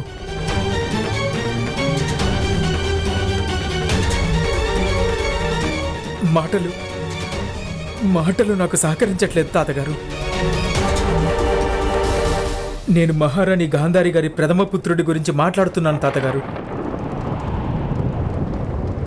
ఈ బాలకుడు కురు సామ్రాజ్యానికి, ఇంకా మొత్తం ఈ భూమికే మహా విపత్తికి కారణమవుతాడు.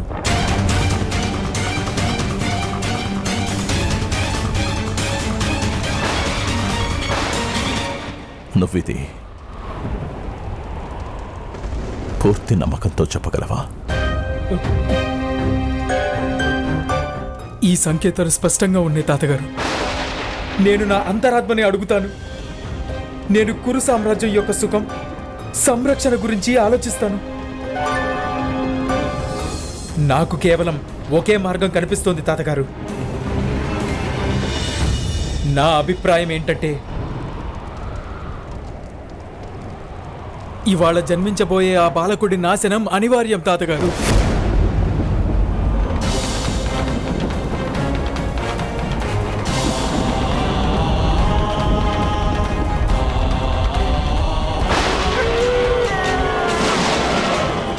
ఓం నమ శివాయ, ఓం నమ శివాయ, ఓం నమ శివాయ, ఓం నమ శివాయ, ఓం నమ శివాయ, ఓం నమ శివాయ, ఓం నమ శివాయ, ఓం నమ శివాయ, ఓం నమ శివాయ, ఓం నమ శివాయ, ఓం నమ శివాయ, ఓం నమ శివాయ,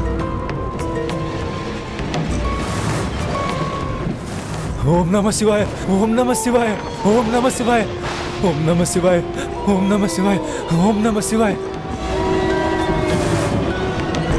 కానీ కర్ణ, మదన్ చేయడే అనుచరుడు మనకెందుకు నిజం చెప్తాడు?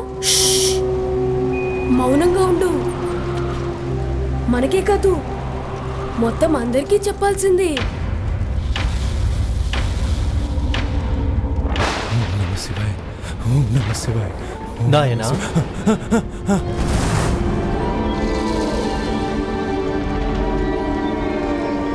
అర్ధరాత్రి వేళ ఈ సమయంలో ఎందుకు ఇలా మంత్రజపం చేస్తున్నావు? నాకు చాలా భయంకరమైన సంకేతాలు కనిపిస్తున్నాయి. రకరకాల వింత వింత శబ్దాలు వినిపిస్తున్నాయి స్వామి. ఈ ప్రకృతి తన పని తాను చేస్తోంది. ఇలాంటి సమయంలో కేవలం పాపి హృదయం మాత్రమే భయంతో వణుకుతుంది. యథార్థమే చెప్తున్నారు స్వామి మీరు. కానీ మదంజయుడి సేవకుడి చేతిలో పాపం జరగకుండా ఉండడం అనేది అసలు సంభవమేనా స్వామి? నాకు భయమేస్తుంది స్వామి, నాకు భయమేస్తుంది. నాకేదో అమంగళం జరగబోతోంది. కళ్యాణమస్తు. ఓం నమ శివాయ, ఓం నమ శివాయ.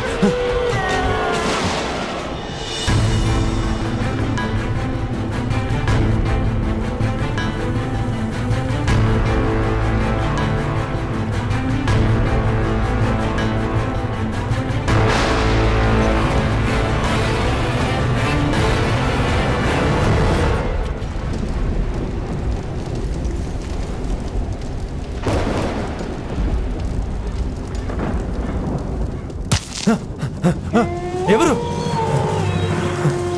ఎవరక్కడ? ఎవరు? ఓం నమ శివాయ, ఓం నమ శివాయ, ఓం నమ శివాయ, ఓం నమ శివాయ.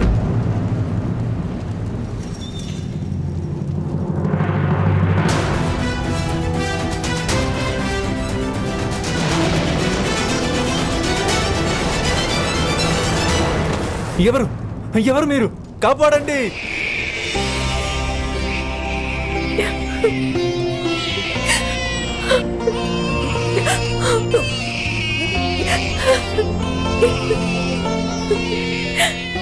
ప్రభు, మీ కొడుకుని చూడండి ప్రభు.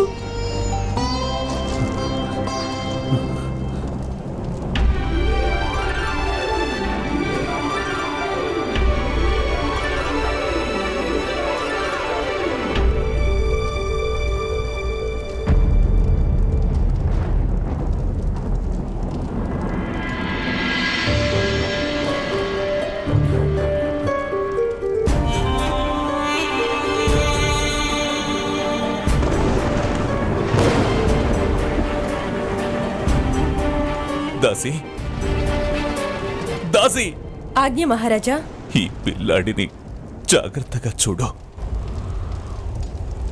ఒకవేళ తను కూడా నాలాగే నేత్రహీనుడు కాదు కదా.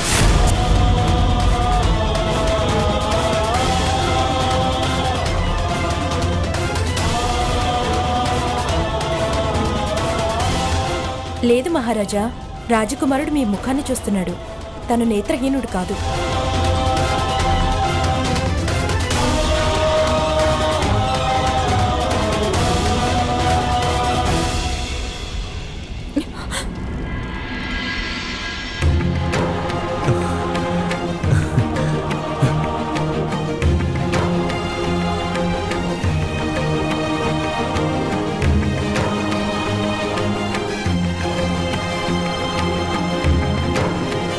మహారాజా,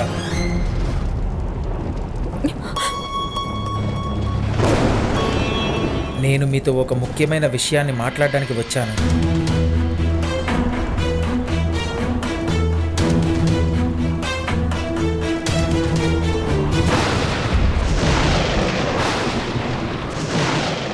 నా పుత్రుడిని వధించాలా?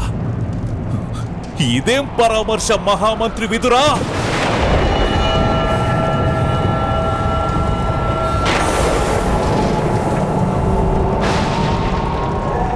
అన్నగారు, ఎక్కడైనా గోడలు మొక్క మొలిస్తే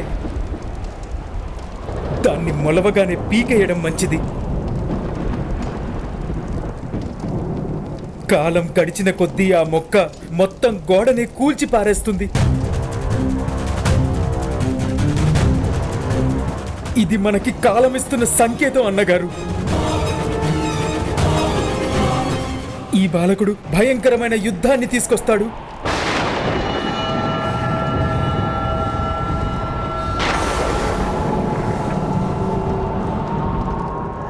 నిర్దోషులైన వాళ్ళందరి బలిదానాలు కోరుకుంటాడు. భూమి నరసంహారంతో కంపించిపోతుంది. మన హస్తినాపురం నాశనం అయిపోతుంది అన్నగారు.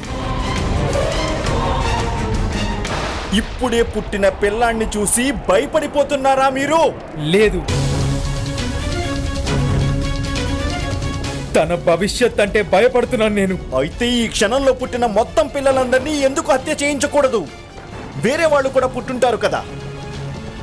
పైగా అడవిలో తోడేళ్లు, నక్కలు ప్రతిరోజు ఊడలు పెడతాయి. ఇంకా ఆకాశంలో కారుమేఘాలు ప్రతి సంవత్సరం ముసురుతూనే ఉంటాయి. దాని అర్థం ఇది కాదు కదా. ప్రతి బాలకుడు జన్మించగానే వధించడం సరైన పనేనా? హస్తినాపురంలో ఇదే న్యాయం మహిమాన్విత? అన్నగారు, భగవంతుడు మీకు 9 పుత్రుల్ని ప్రసాదించాడు. ఇప్పుడు ఒక పుత్రుని ఆహుతిస్తే మొత్తం రాజ్యానికి అంతటికీ లాభం కలిగే అవకాశం ఉంటే అప్పుడు ఆహుతి ఇవ్వడమే సముచితం.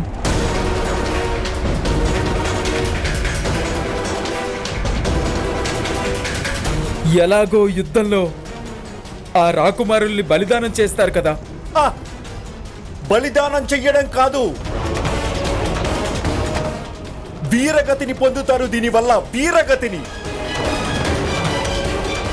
హత్యకి వీరగతికి మధ్య తేడా ఉంటుంది మహామంత్రి. మహామహిమాన్వితులైన భీష్ముల వారి ఉద్దేశం ఏమిటో?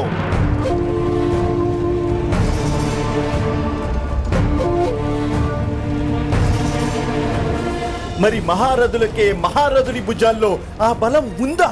ఆ శక్తి ఉందా? ఓ నిరాయుధుడైన బాలకుడి కంఠం మీద కరవాలాన్ని జులిపించగలరా?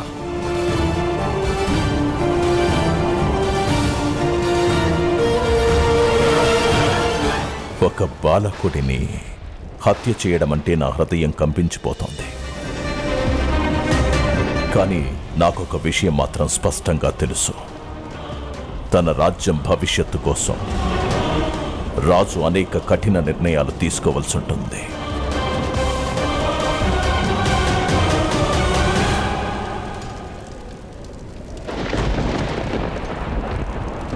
తాతగారు, నేను ఈ పుత్రుణ్ణి పొందడానికి అనేక సంవత్సరాలు ఎదురు చూశాను. చాలా కలలు కన్నాను నేను తాతగారు. జన్మించడానికి ముందే తను నా హృదయానికి రాజైపోయాడు. ఏ కుసుమాల సుగంధంతో మనసు రంజిల్లుతుందో ఆ కుసుమాల్ని ఎలా నలిపేయను తాతగారు, ఎలా నలిపేయను. నాయనా, దురదృష్టం ఏంటంటే రాజు తల మీద కిరీటం ఉంటుంది, కానీ తన హృదయంలోనే పుత్రుడి స్థానం. ముఖానికి హృదయానికి మధ్య సమాధానం అత్యంత కఠినమైనది పుత్ర.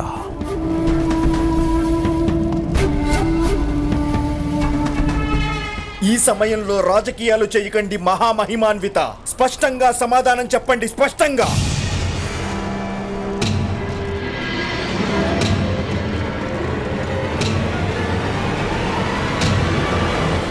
మీరా పాండుపుత్రుణ్ణి హస్తినాపుర సింహాసనం మీద కూర్చోపెట్టాలని ఆలోచనతో నా మేనలుణ్ణి హత్య చేయించాలన్న సంకల్పమా ఇది?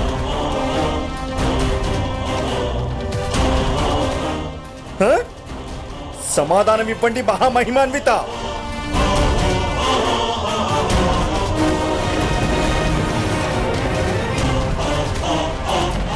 ధృతరాష్ట్రుడికి పాండురాజుకి నా హృదయంలో ఎలాంటి తేడా లేదు. వాళ్ళ కొడుకులు కూడా నాకు సమానమే. ఆ కారణంగానే నేను స్పష్టమైన అభిప్రాయం చెప్పట్లేదు గాంధార రాజా. మహారాజు స్వయంగా తండ్రి, అలాగే రాజు కూడా. అందువల్ల సామ్రాజ్యం బంగారు భవిష్యత్తు కోసం ఏం చేయాలో, ఏది సరైనదో మహారాజు గారే ఆ నిర్ణయం తీసుకోవాలి.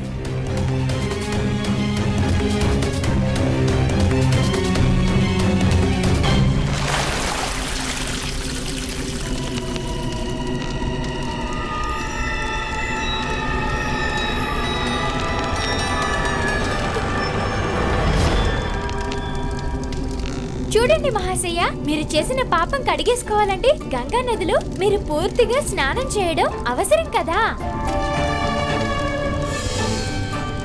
నేను మంత్రాల్ని పఠిస్తున్నాను. నువ్వు చేసిన పాపాలన్నీ నీ శరీరం నుంచి బయటికొస్తాయి. ముక్తి దూరం నుంచా? సరే, మళ్ళీ స్నానం చేపిద్దామా?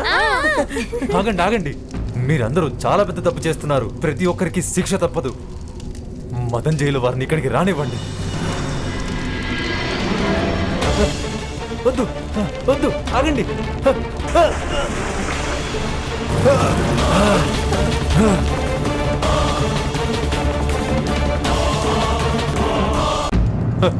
ఇక చాలు, ఇక చాలు, ఆపండి. ఎందుకు నన్ను ఇలా ఏడిపిస్తున్నారు? మాకు సమాధానం ఇవ్వాలి. దేని గురించి? నువ్వు బావిలో విషయం కలిపావా లేదా? నేనా? నేను ఏ విషయం కలపలేదా బావిలో?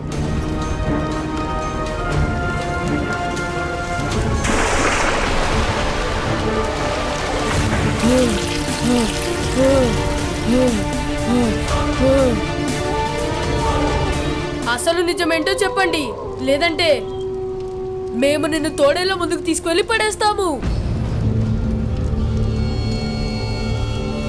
అప్పుడు అవే మీ నోటితో నిజాన్ని కక్కిస్తాయి. అవును, నేనే ఆ బావిలో విషం కలిపాను.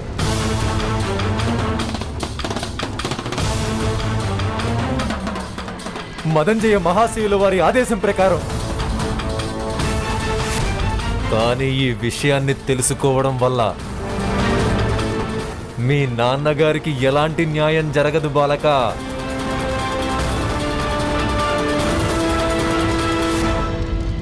ఎందుకంటే నేను రాజ్యసభలో ఈ విషయాన్ని చెప్పను కదా.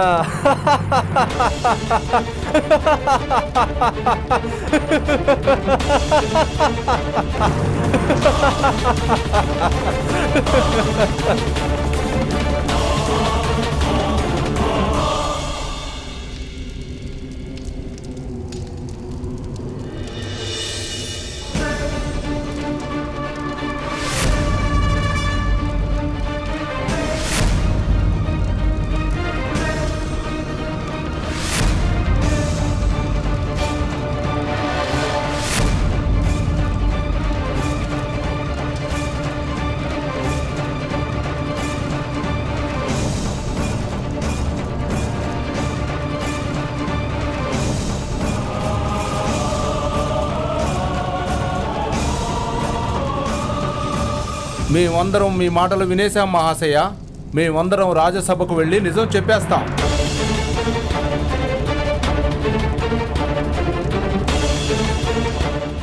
పైగా నువ్వు కూడా నిజం చెప్పి తీరాల్సిందే. నువ్వు ఆ విషయం తెలుసుకోవాలి. తేనెటీగలు శిక్ష విధించేటప్పుడు అవి ప్రాణాల గురించి ఆలోచించవు.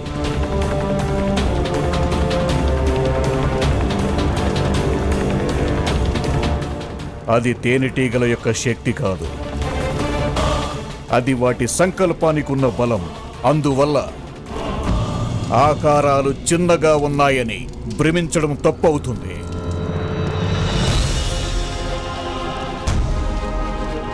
జీవించాలన్న సంకల్పంతో జన్మించిన వారిని ఎవ్వరూ ఎప్పటికీ అంతం చేయలేరు. అలాగే గెలవాలన్న సంకల్పం ఎవరికుంటుందో వాళ్ళని ఓడించడం కూడా అసంభవం అవుతుంది.